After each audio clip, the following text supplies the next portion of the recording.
네, 안녕하세요. 집보아입니다. 오늘은 부동산 실사례로 알아볼 내용은요. 상가 관련된 내용이고요. 어떤 내용인지 한번 보실게요. 상가 건물 묵시적 갱신 적용. 이건 상가의 경우 상가 임대차 관련된 내용이고요. 어떤 내용인지 다시 한번 보겠습니다.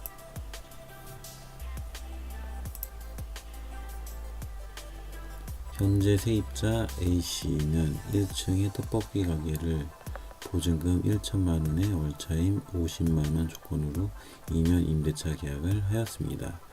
계약 기간이 1개월도 안 남은 상황에 임대인이 찾아와 월세를 올리겠다고 합니다.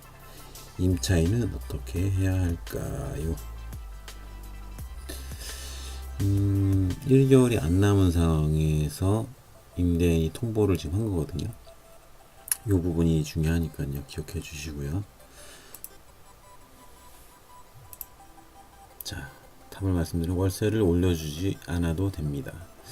임대인은 임대차 기간이 만료되기 6개월 전부터 1개월 전까지 임차인에게 갱신 거절이 통지하지 않겠다는 거죠. 계약 연장을 하지 않겠다는 통지.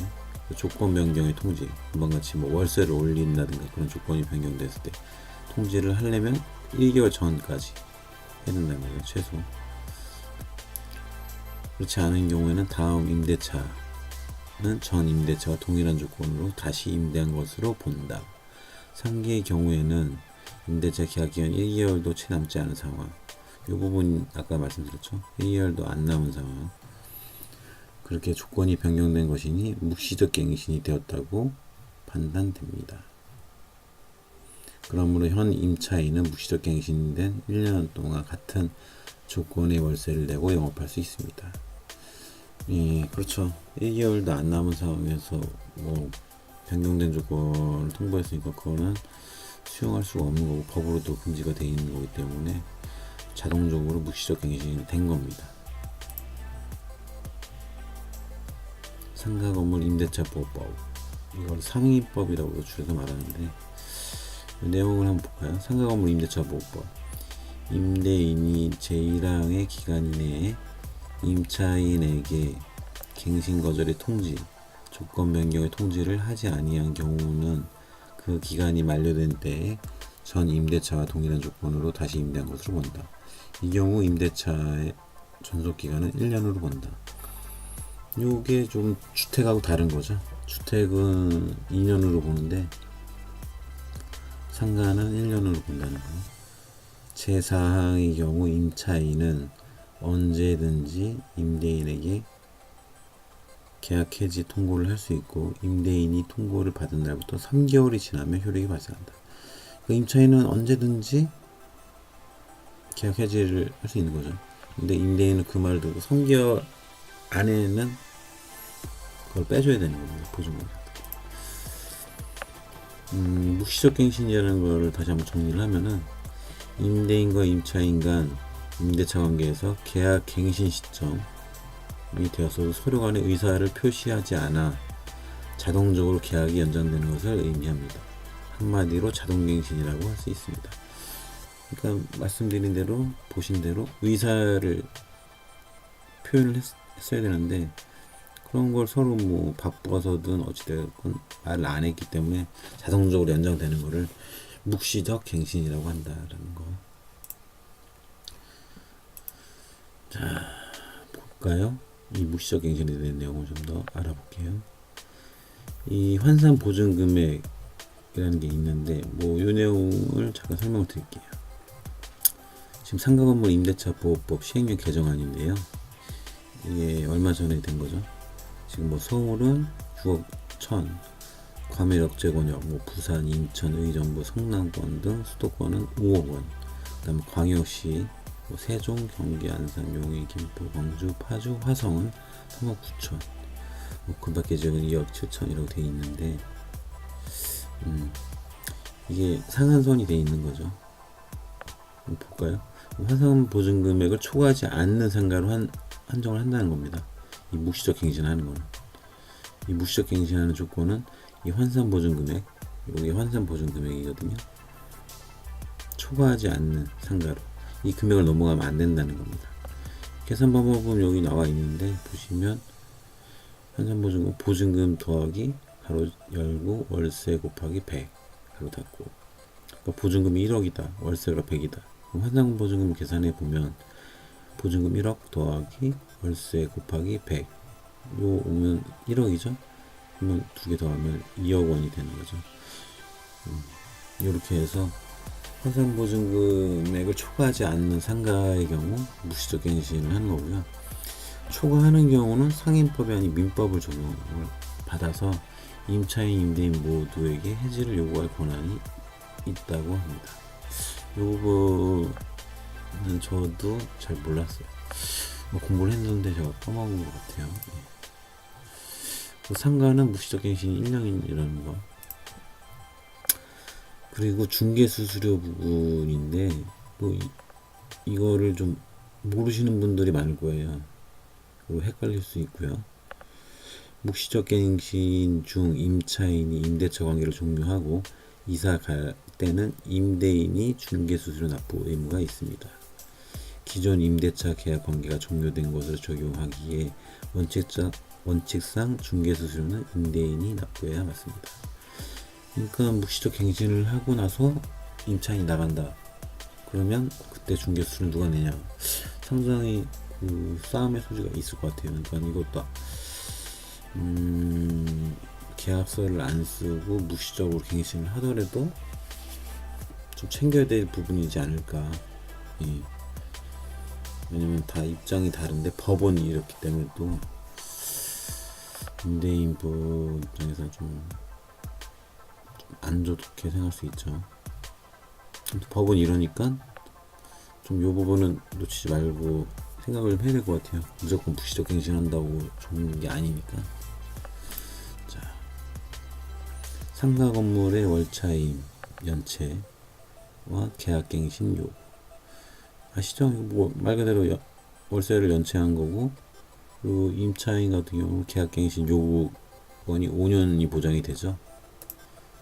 자, 주택은 2기의 차임액, 상가는 3기 차임액에 해당하는 금액을 연체한 사실이 있는 경우 계약갱신을 거절할 수 있습니다. 거절할 수 있습니다. 이게 포인트입니다. 그러니까 상가는 3기, 주택은 2기죠. 요거를 헷갈릴 수 있어요. 몇 번을 연체했냐가 중요하지 않습니다. 총 얼마의 금액을 연체했냐가 중요합니다. 몇 번을 연체하였어도 2기, 3기에 해당하는 금액에 달하지 않는 경우에는 법에서 말하는 연체가 아닙니다.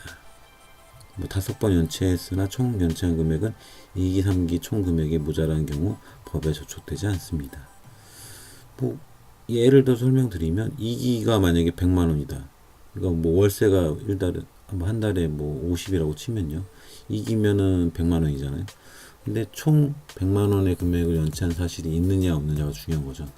연체를 뭐 5번 했다고 해도 연체한 금액이 비비해서 뭐 10만 원이다. 5번 했는데. 그럴 수 있죠. 그런 건 법에 저촉이 되지 않는다라는 겁니다. 헷갈리지 마세요. 이 부분은 모르실 수 있어요. 밑에 이제 추가 설명인데, 자, 만약 2기, 3기에 해당하는 총 금액만큼 연체된 금액이 있다면 임대인은 임차인에게 계약갱신 요구에 대한 거절권이 발생합니다. 2기, 3기 총 금액만큼 한 번이라도 연체한 사실이 있는 경우 계약갱신을 거절해도 됩니다. 그러니까 좀 전에 말씀드린 대로 2기 금액이 100만 원이다. 근데 뭐 100만 원 이상으로 연체한 사실이 있다. 그러면 계약갱신을 거절해도 되는 거죠. 그러니까 상가는 3기니까 150이라고 치면 150만 원, 총 금액이 150만 원 넘었다. 연체한 금액이. 그러면 계약갱신을 거절해도 된다는 겁니다. 상가의 경우 임차인은 최소 5년간 계약갱신을 요구할 수 있는 권리가 있지만 3기 이상 차임액을 연체하게 되면 임대인은 계약갱신을 거절할 수 있고 임차인은 5년간 영업권을 보장받지 못합니다. 말씀드렸죠? 이 경우 임대인이 협조해주지 않으면 임차인은 권리금도 회수하지 못하고 계약이 해지될 수도 있습니다. 이런 게 이제 감정 부분으로 쌓일 수가 있는데, 저번에도 말씀드렸지만, 저는 그렇게 생각해요. 중개라는 게 상당히 어려운데, 사실 이게 뭐 양측의 입장이 다 다르고 상황이 뭐 안 좋게 가면 감정적으로 갈 수밖에 없는데, 그럴 때일수록 대화로서 푸는 게 제일 좋은 방법인 것 같고요. 법으로 하면 사실 시간도 오래 걸리고, 어떻게 보면 임차인도 손해고 임대인도 손해고, 양쪽 다 머리가 아프고 스트레스 받고 그럴 수밖에 없는 거죠. 그렇지 않기 위해서는 이런 거를 잘 아셔야 됩니다. 무조건 부동산에만 맡겨도 쉽게 아니라, 부동산은 뭐 중개하는 게 그러니까 저도 중개하지만 본업이지만 사실 다 챙길 수는 없어요. 계약서 작성할 때만 챙기는 거지 사실. 계약 건수가 너무 많기 때문에 일일이 뭐 전화해서 이번에 뭐 계약 갱신을 하시는데 뭐 그렇게까지 챙기지 못하죠. 그렇게 하는 부동산도 아마 없을 거고요. 그러니까 이 계약 갱신에 관한 내용은 여러분들이 잘 챙겨서 아셨으면 좋겠고요. 자, 주택 상가 임대차 보호법. 그러니까 저번에 주택이고 이번에 상가니까 이걸 한번 정리해 봤습니다. 주택 임대차 보호법과 상가 건물 임대차 보호법. 묵시적 갱신 시 기간. 그러니까 묵시적 갱신이 됐다. 그럼 얼마의 기간이 되냐는 거죠. 주택은 2년이고 상가는 1년 연장이 되는 거죠. 자동으로. 묵시적 갱신 시 계약 해지권. 임차인은 언제든지, 임대인은 그럴 수 없고요. 상가에서도 임차인은 언제든지 할 수 있고 임대인은 그럴 수 없어요. 단, 아까 말씀드렸죠. 초과, 환산보증금을 초과하는 경우 임차인, 임대인 모두 할 수 있습니다. 그러니까 묵시적 갱신이 된 다음에 말씀드리는 거예요. 기간을 정하지 않은 임대차. 주택은 당연히 기간을 정하지 않은 최소 2년이죠. 최하 2년. 그리고 상가 건물 임대차는 최하 1년입니다. 여기에 차이가 있고, 월 차임 연체 조건. 주택은 2기에 달하는 차임액 충족시고 상가는 3기에 달하는 차임액 충족시고, 계약 기간 종료 시 계약 갱신 요구에 대한 거절권이 있고요. 월 차임 증액 가능한 거는 양쪽 다 5%. 그리고 환산 보증금을 초과하는 경우는 이 증액 가능한 퍼센티지 제한이 없습니다. 네, 오늘은 상가 자동갱신, 계약 갱신에 관한 묵시적 갱신에 대한 내용을 살펴봤고요. 주택도 저번에 말씀드렸고 오늘은 상가에 대한 묵시적 갱신을 말씀드렸는데, 두 개 다 좀 실생활에서 좀 중요한 부분이니까 이런 정도는 아셨으면 해서 영상을 촬영했고요. 궁금하신 점이 있으면 댓글로 좀 달아주시면 제가 또 다음에 추가를 달 거고요. 그리고 제가 그 자세한 문건은 네이버에 집보화를 검색하시면 거기서 보실 수가 있습니다. 그리고 중개 관련해서 의뢰하실 게 있으면 이 번호로 연락 주시고요. 그리고 오늘 영상이 마음에 드셨으면 구독 부탁드리겠습니다. 감사합니다.